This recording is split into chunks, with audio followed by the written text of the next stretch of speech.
I'm going to put my paper here because I got a couple.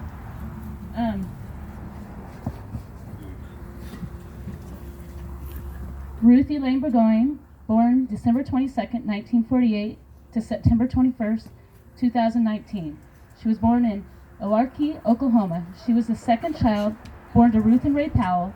She was the sister to Tom, Susan, Jimmy, and her baby sister Carol.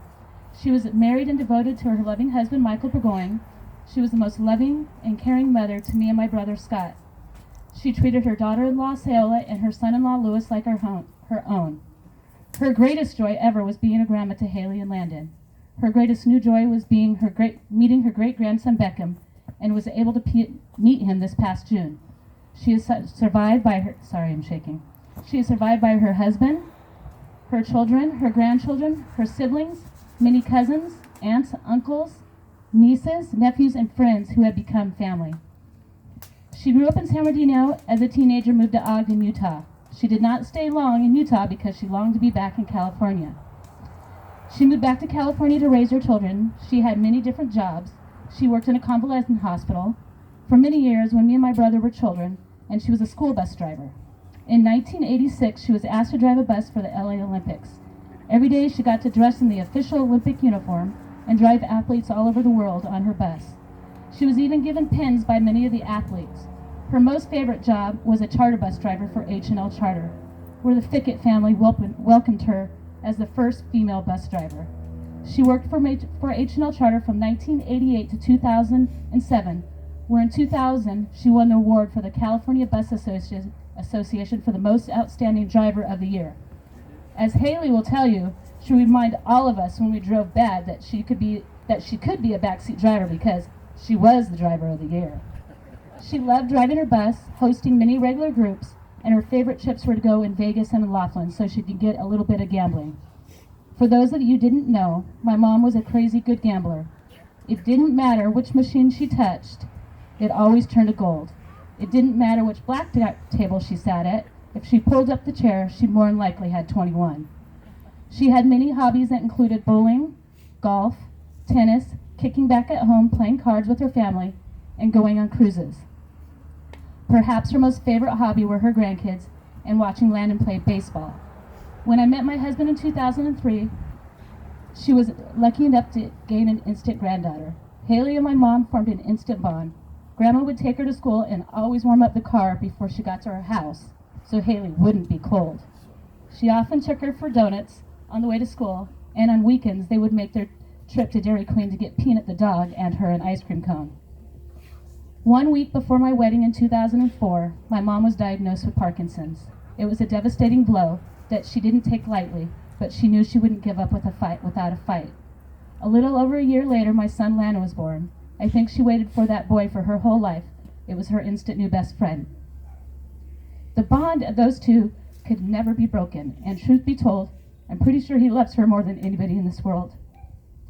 Her favorite thing to do was watch him play baseball. Didn't matter if it was cold or hot, she was always at the field and never missed a game. She made sure Papa got them there.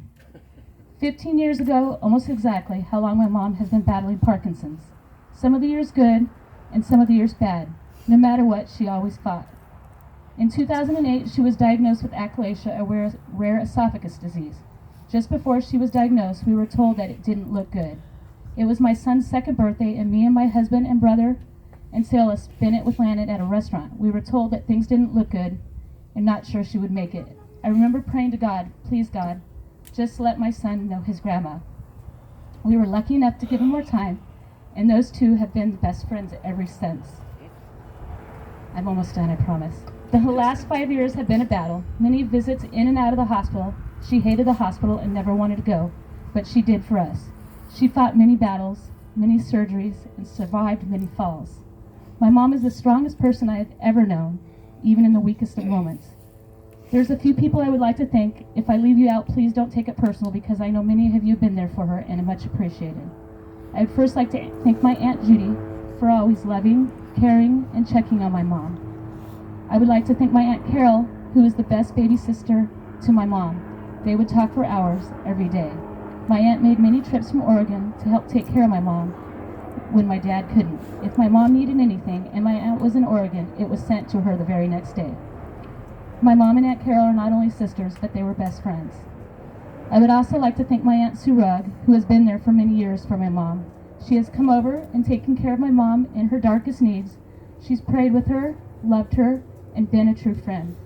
About a month and a half ago, my mom was at her lowest, and I always remember my mom calling with my Aunt Sue there that day, and all I can hear was the two of them laughing because they were playing Scrabble, and my aunt was trying to make up some crazy word.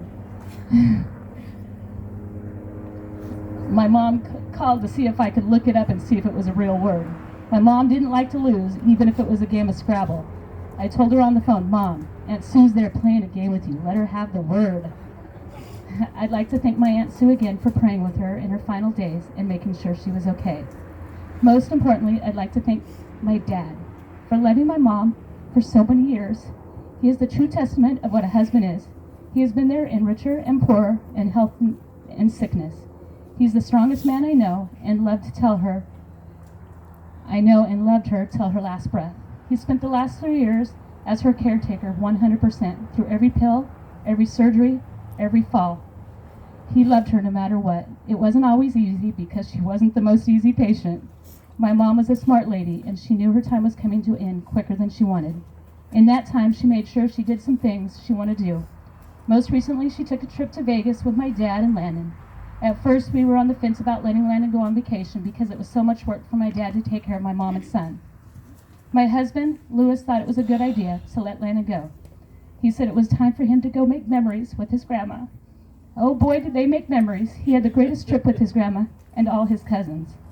Landon had the time of his life and won't ever forget that trip. Thank you, Dad, for taking and making Mom happy. My mom's last trip to the hospital would be her last. I'm pretty sure she decided then she was done fighting and ready to go home. She let me know how she would like our celebration of life. We were hoping she still had some fight in her, but in reality she was tired. The selfish part of me wants to be upset she didn't fight harder, but when I look back, she's been fighting for 15 years. She's not only my mother, she's my best friend. She was the mother to many of my friends and my brother's friends and always had open arms for everyone. My mother wasn't perfect, and she did make mistakes, but to me and my brother, she was close to perfect as you could get.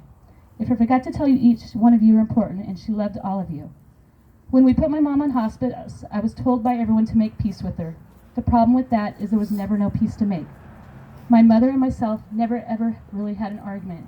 She was the best mother anybody could have, would be lucky to have known her or met her. I'm going to miss her forever. I'm not sure what I'm going to do. I think I can go the rest of my life without seeing her, but I don't think I can go the rest of my life without talking to her. I talk to her at least twice a day, on the phone, every day, and have never gone more than a day without talking to her. She was my 501 phone call on my way to work, or on my way back. It's been 3 weeks since I talked to her. Her last week with us, I crawled up in her bed every day and hugged her, brushed her hair back, and told her how much I loved her. On Saturday the 21st of September, I crawled up on her bed one last time, kissed her, told her I loved her, told her I would be okay, and I would take care of Landon and Haley and Louis and myself. I told her I would be there for my dad and it would be okay if she went. That night, she did. I love you, Mom. Today, tomorrow, and forever. Have fun up in heaven with the rest of your family. I will see you when I join you. But for now, know I love you and will miss you forever. Today is not goodbye, but I will see you soon. P.S. Don't forget. Thank you, everybody. Sorry it was long. Good job, Michelle.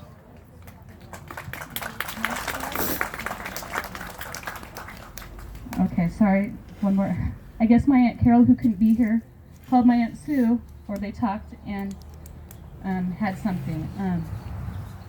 My beautiful sister, I can't begin to tell you the world how much you mean to me. You have always been someone that I have looked up to and have admired. You have been a fighter and an inspiration to all. I will miss you, miss our daily 4 to 5 phone calls. I will miss laughing with you in the wee hours of the morning and waking Mikey up. I will remember our trip to Reno and playing the machines and telling you to look up. When I look up now, you will always be there for me. Run, laugh, sing, and dance. You are no longer confined. Watch over your family. As always, don't forget. Thank you so much. Sue, give everyone my love. Thank you again.